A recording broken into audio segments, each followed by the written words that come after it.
The arts touch us every day in word, canvas, song, stage, and screen. They speak to us in different and thought-provoking ways. In essence, the arts challenge and enable us to become fully human. At the University of Calgary, wonder and magic meet discipline and intellect. Here, exceptional professors and accomplished students take command of a bold vision for the future. This potent combination has produced a long line of acclaimed artists for decades, including Barbara Ballachey. A gifted painter with a penchant for nature, she was one of the first to graduate from the Faculty of Fine Arts at the U of C.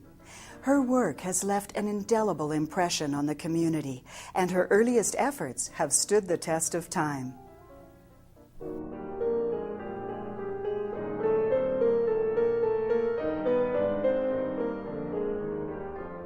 This is the earliest of Barbara's paintings that we have, and it comes from a show that she had at the Nickel Arts Museum in 1978, which wasn't the very beginning of her career, but it was very early.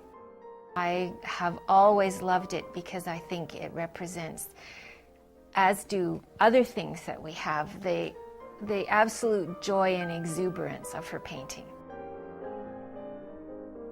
The first landscape I started really working with was actually up in northern Saskatchewan, but that was just a trigger. I happened to be there. And to this day, I mean, you go out and, it's always beautiful. It doesn't really matter what's going on, weather-wise or season. It's always beautiful, and there's always images. There's always something that sort of says, paint me, I might make a good painting, talks to you. The University of Calgary has a program that includes an awful lot of critical work and historical work, as well as opportunities for students to study in other areas.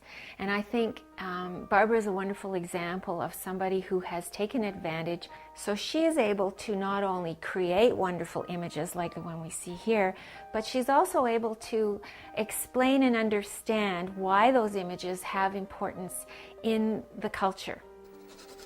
I often think that the grounding I got here, coupled with my own passion for it, I definitely got a sense that, my wanting to do it was confirmed, I guess is the best way to put it.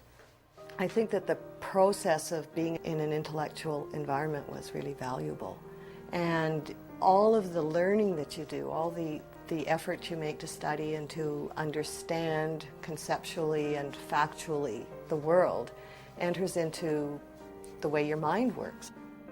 But the landscape keeps being kind of a pivot point for me. It feeds me, and no matter what, the abstraction comes out of what I'm seeing in the landscape. I don't start a painting knowing where it's going to go. I might think I know, but it's often a surprise, and you just have to keep painting them till they tell you they're done.